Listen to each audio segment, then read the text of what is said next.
Iron man 2 के आखिरी scene में हमने देखा कि थॉर का हथौड़ा मेक्सिको के सैराहों में कहीं पड़ा हुआ है। इस मूवी में हम थॉर का हथौड़ा ज़मीन पर गिरने की वजह भी जानेंगे। आखिर ऐसा क्या हुआ था जो थॉर का हथौड़ा ज़मीन पर आकर गिरा है। मूवी की शुरुआत जेन फोस्टर नामी लड़की से शुरू होती है। वो अपनी टीम के साथ है। अचानक आसमान पर रोशनी नज़र आती है। जब वो तूफान से गुजरते हैं तो एक आदमी उनकी गाड़ी से आकर टकरा जाता है। वो गाड़ी से बाहर आकर देखते हैं तो उस आदमी ने कोई कपड़े नहीं पहने थे। ये आदमी और कोई नहीं बल्कि थॉर होता है। वो उसे कुछ कपड़े देते हैं। कहानी 21वीं सदी से 10वीं सदी में पलट जाती है। यूथेनहाइम सियारे से कुछ बर्फानी राक्षसों ने ज़मीन पर हमला किया है। वो ज़मीन पर अपना कब्जा करना चाहते हैं। कहानी में 9 मुख्तलिफ जहानों को दिखाया गया है। जैसा कि हम जानते हैं 9 सियारे हैं, तरह 9 मुख्तलिफ दुनिया हैं। यूथेनहाइम इन जहानों में से एक है। यूथेनहाइम का राजा बाकी 8 जहानों पर अपना कब्जा करना चाहता है। वो ज़मीन से अपने हमलों की शुरुआत करता है। यहाँ पर ज़मीन को मिडगार्ड के नाम से ही जाना जाता है। इससे पहले वो ज़मीन पर हमला करे वहाँ पर एसगार्ड का राजा ओडिन आ जाता है। गार्ड तमाम 9 जहानों में से सबसे ज़्यादा ताकतवर है। यहाँ के लोग हज़ारों साल तक जिंदा रहते हैं। ज़मीन के लोग उन्हें अपना खुदा मानते हैं। एसगार्ड का राजा ओडिन और यूथेनहाइम के राजा लोफी की लड़ाई होती है। के बाद राजा ओडिन जीत जाता है। लोफी यानी बर्फानी राक्षस बहुत ढीले होते हैं। राजा ओडिन उन्हें हरा देता है। अपनी हार के बाद राजा लोफी वादा करता है कि वो कभी भी दुनिया पर हमला नहीं करेगा। उसके बाद ओडिन लोफी से उनका सबसे ताकतवर हथियार यानी सदियों पुराना ताबूत छीन लेता है। फिर ओडिन एसगार्ड की तरफ लौटता है और कई सदियां बीत जाती हैं। अब वक्त आता है 21वीं सदी का, जहां पर हम लोग रहते हैं। एसगार्ड के राजा ओडिन के 2 बेटे हैं। बड़ा बेटा थॉर जो बहुत ताकतवर है, उसका हथियार एक हथौड़ा है। जिसका छोटा भाई लोकी है। लोकी थॉर की तरह ताकतवर नहीं, लेकिन वो जादू करने में माहिर है। आज एसगार्ड के लिए बहुत ही बड़ा दिन है। जहाँ ओडिन अपने बड़े बेटे थॉर को यहाँ का राजा बनाने जा रहा है। लेकिन इससे पहले ऐसा होता है, कुछ बर्फानी राक्षस एसगार्ड के अंदर घुस आते हैं। यहाँ कदीम सदियों पुराना ताबूत चुराने आए हैं। वो सदियों पहले ओडिन ने उनसे छीन लिया था। वो सबसे ज़्यादा ताकतवर हथियार है। वो उसे चोरी नहीं कर सकते क्योंकि ओडिन ने अपना एक गार्ड उसकी हिफाजत के लिए रखा होता है। बर्फानी राक्षसों में से कुछ को मार डालता है और बाकी भाग जाते हैं। तो ओडिन थॉर लोकी यहाँ पर आते हैं। थॉर बहुत गुस्से में है। वो यूथेनहाइम जाना चाहता है ताकि वो बर्फानी राक्षसों से बदला ले सके, लेकिन उसके वालिद ओडिन उसे इस बात की इजाज़त नहीं देते। जब लोकी उसे बदला लेने पर आमादा करता है, थॉर, लोकी और उसके कुछ दोस्त यूथेनहाइम चले जाते हैं। वो वहाँ बर्फानी राक्षसों से लड़ना शुरू कर देते हैं। उनकी तादाद इतनी ही ज़्यादा होती है वो उन्हें संभाल नहीं सकते। वो हर तरफ घिरे हुए होते हैं। पहले बर्फानी राक्षस उन्हें मार डालते। थॉर का बाप ओडिन जहाँ पर आ जाता है तो इनको बचा लेता है और इन्हें एसगार्ड में वापस ले आता है। थॉर का वालिद उसकी इस हरकत से बहुत नाराज़ होता है। जो वादा ओडिन ने यूथेनहाइम के राजा लोफी से मिलकर किया था, वो किसी पर हमला नहीं करेंगे, अब वो वादा टूट गया है। थॉर को अपनी गलती का ज़रा सा भी एहसास नहीं होता। से उसका बाप उसके तमाम इख्तियारात और उसकी पावर को छीन लेता है। साथ में उसका हथौड़ा भी छीन लेता है और कहता है आज के बाद इसे वही उठा सकता है जो इसे उठाने के काबिल हो। उसके बाद वो थॉर और उसका हथौड़ा दोनों को मिडगार्ड में फेंक देता है, जहाँ पर इंसान रहते हैं, जिसे हम ज़मीन कहते हैं। और थॉर का हथौड़ा मेक्सिको की बंजर ज़मीन में जा गिरता है और थॉर उससे 50 मील दूर मेक्सिको में जा गिरता है। यहाँ वो जीन फोस्टर से मिलता है। अब कहानी वापस उसी हाल में लौटती है। अगले दिन जब थॉर की आंख खुलती है तो वो खुद को अस्पताल में पाता है। अब थॉर के पास ना उसका हथौड़ा है और ना ही उसकी पावर। वो किसी तरह वहाँ से बच निकलता है और मेक्सिको में थॉर के हथौड़े से लोग हैरान और साथ साथ परेशान भी होते हैं। بہت سے لوگ اسے اٹھانے کی کوشش کرتے ہیں لیکن کوئی بھی کامیاب نہیں ہوتا۔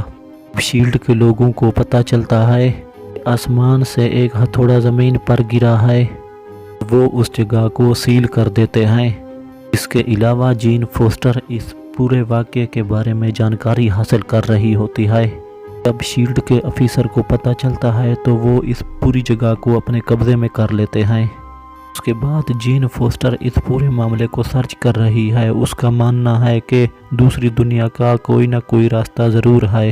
تھور کو معلوم ہو جاتا ہے کہ اس کا ہتھوڑا نیو میکسی میں ہے۔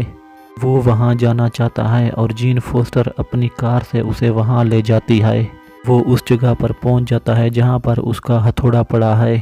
تھور ہتھوڑے کو اٹھانے کی پوری کوشش کرتا ہے لیکن اٹھا نہیں سکتا، کیونکہ اس کے والد نے کہا تھا یہ ہتھوڑا وہی اٹھا سکتا ہے جو اس کو اٹھانے کے قابل ہو۔ تھور نے اپنی قدر کھو دی ہے، اس لیے وہ اسے اٹھا نہیں سکتا۔ تھور کو احساس ہوا اس کے باپ نے اس سے تمام پاور اس سے چھین لی ہیں۔ وہ آسمان کی طرف دیکھ کر زور سے چلاتا ہے۔ اب یہاں پر شیلڈ کے لوگ آ جاتے ہیں، تھور کو آ کے گرفتار کر لیتے ہیں۔ دوسری طرف ایس گارڈ میں لوکی قدیم صدیوں پرانا تابوت اٹھانے کی کوشش کرتا ہے، جو برفانی راکشسوں کا سب سے زیادہ طاقتور ہتھیار ہے۔ لوکی اسے چھوتے ہی نیلا ہونے لگتا ہے۔ اس کے بعد لوکی کا باپ اوڈن یہاں پر آ جاتا ہے۔ لوکی کو بتاتا ہے کہ کئی صدیاں پہلے ہم جب یوتھنہائم جب لڑائی جیتے تھے تب ہم وہاں ان کے مندر میں گئے تھے۔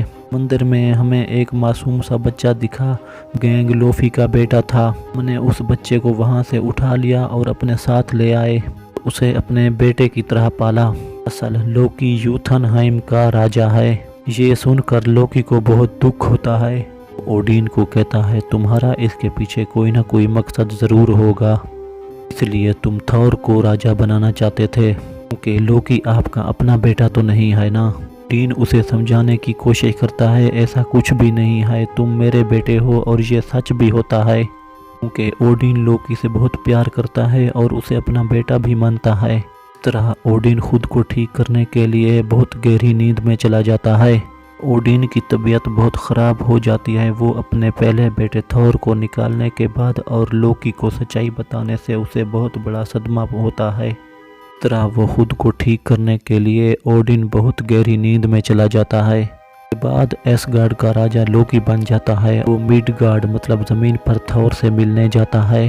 وہ تھور کو بتاتا ہے کہ اوڈن مر چکا ہے، تمہارے جانے کا صدمہ وہ برداشت نہیں کر سکا۔ تھور بہت جذباتی ہو جاتا ہے۔ وہ لوکی سے کہتا ہے کہ وہ ایس گارڈ واپس جانا چاہتا ہے۔ لوکی نے تھور کو جھوٹ بولا ہوتا ہے۔ انہوں نے یوتھنہائم کے ساتھ اس شرط پر امن کا معاہدہ کیا کہ تھور کبھی ایس گارڈ واپس نہیں آئے گا، اور ماں بھی ایسا نہیں چاہتی۔ اس کے بعد پھر لوکی وہاں سے واپس چلا جاتا ہے۔ یہاں پر ایک آدمی آتا ہے جس کا نام ایرک ہوتا ہے۔ ایرک جین فوسٹر کے ساتھ کام کرتا ہے، اصل وہ اس کا پروفیسر ہے۔ ایرک شیلڈ والوں کو تھور کی نقلی آئی ڈی دیتا ہے، انہیں کہتا ہے یہ ایک سائنسدان ہے، لیکن شیلڈ والوں کو پتہ چل جاتا ہے یہ آئی ڈی نقلی ہیں، ابھی وہ تھور کو چھوڑ دیتے ہیں۔ اس کے بعد یہ دونوں جین فوسٹر کے پاس پہنچ جاتے ہیں۔ جین فوسٹر اور تھور میں بہت اچھی دوستی ہو جاتی ہے۔ تھور جین فوسٹر کو اپنے بارے میں بتاتا ہے، وہ ایس گارڈ کا راجا بننے جا رہا تھا لیکن وہاں پر برفانی راکشسوں نے حملہ کر دیا، اس وجہ سے وہ راجا نہیں بن سکا۔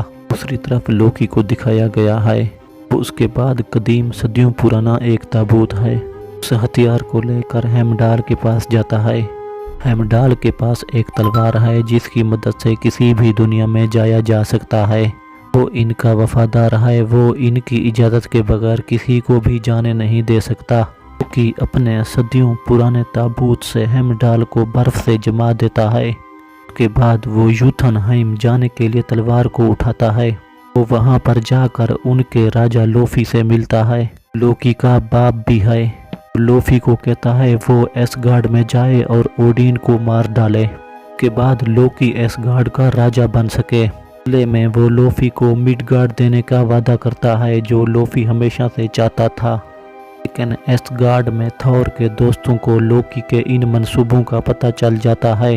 थोर को मिडगार्ड यानी ज़मीन पर उसे सच बताने के लिए चले जाते हैं। उसे बताते हैं कि उसका बाप जिंदा है, लेकिन लोकी उसे मारना चाहता है और थोर को बहुत गुस्सा आता है। गार्ड में लोकी को मालूम हो जाता है कि थोर के दोस्तों ने थोर को सच बता दिया है। इस तरह वो थोर और उनके दोस्तों को मारने के लिए ज़मीन पर सिपाही को भेजता है।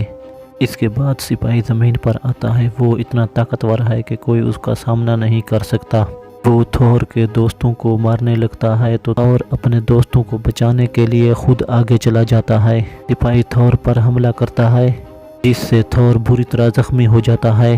अब थोर की पावर उसके पास वापस आना शुरू हो जाती है, क्योंकि उसने अपने दोस्तों की जान बचाने के लिए खुद की जान खतरे में डाली। इसलिए उसके इख्तियारात के साथ साथ उसका थोड़ा भी उसके पास वापस आ गया है, जो मैक्सिको में पड़ा था, और अब सिपाही से लड़ता है और उसे तबाह कर देता है। एसगार्ड में लोकी ओडिन को मारने के लिए लोफी को वहां पर ले आया है। इससे पहले लोफी ओडिन को मारता, ओडिन की आंखें खुल जाती हैं। लोकी लोफी को मार डालता है। उसने ऐसा इसलिए किया ताकि ओडिन उसे अपना काबिल बेटा समझ सके और एसगार्ड का राजा बना सके। ज़मीन पर थोर को दिखाया जाता है, जो एसगार्ड जाने की कोशिश करता है। हेमडाल को पुकारता है, लेकिन हेमडाल पूरी तरह बर्फ में जमा हुआ है, इसलिए वो रास्ता नहीं खोल पाता।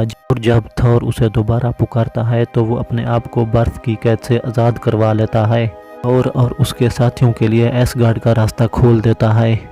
थोर चैम्बर में जाता है जहाँ पर लोकी है। उन दोनों में ज़बरदस्त लड़ाई होती है, क्योंकि लोकी का प्लान फेल हो जाता है। लोकी चाहता है कि वो तमाम बर्फानी राक्षसों को मार दे ताकि ओडिन उसे अपना काबिल बेटा समझ सके। लोकी यूथनहाइम पर हमला करने के लिए बाइफ्रास्ट पुल का इस्तेमाल करता है और उसे रोकने की कोशिश करता है, क्योंकि उसका दिल बदल गया है। लेकिन लोकी उसकी बात नहीं सुनता। थोर अपने हथौड़े से पुल को तोड़ देता है और पुल टूट जाती है और लोकी दोनों वहां पर लटक जाते हैं। ये एक ऐसी अंधेरी खाई होती है जो बहुत बड़ी होती है और कभी ख़त्म ही नहीं होती। ये दोनों नीचे गिर रहे होते हैं, तब यहाँ पर राजा ओडिन आ जाता है, जो नींद से जाग गया होता है। वो थोर को पकड़ लेता है और थोर को पकड़कर लोकी भी लटका हुआ होता है। लोकी अपने बाप ओडिन को कहता है कि मैं कर सकता था आपके लिए और हम सब के लिए। ओडिन कहता है नहीं। तो लोकी समझ जाता है कि ओडिन मेरी चाल समझ गया है। उसका चेहरा तब्दील हो जाता है। थोर समझता है कि लोकी उसे छोड़ने वाला है। वो लोकी को ऐसा करने से मना करता है, लेकिन लोकी उसे छोड़ देता है और अंधेरी दुनिया में चला जाता है। हम देखते हैं एसगार्ड में सब कुछ पहले जैसा हो गया है। एसगार्ड के राजा ओडिन थोर को राजा बनाना चाहते हैं। थोर इनकार कर देता है। वो कहता है कि पिताजी अभी ये सही वक्त नहीं है। यहाँ पर यह फिल्म ख़त्म हो जाती है। आखिर में हमें दिखाया गया है कि डॉक्टर एरिक, जिन्होंने थोर की नकली एडी बनाकर उसे शील्ड से छुड़वाया था, शील्ड के डायरेक्टर निक फ्यूरी उसे बुलाते हैं। उसे एक क्यूब दिखाते हैं, इसके बारे में उसे कुछ भी नहीं पता। फ्यूरी कहता है कि ये बहुत ही पावरफुल चीज़ है, हम चाहते हैं कि आप इस चीज़ के बारे में स्टडी करें। अब हमें वहाँ पर लोकी का साया नज़र आता है, से शील्ड के डायरेक्टर निक फ्यूरी नहीं देख सकते।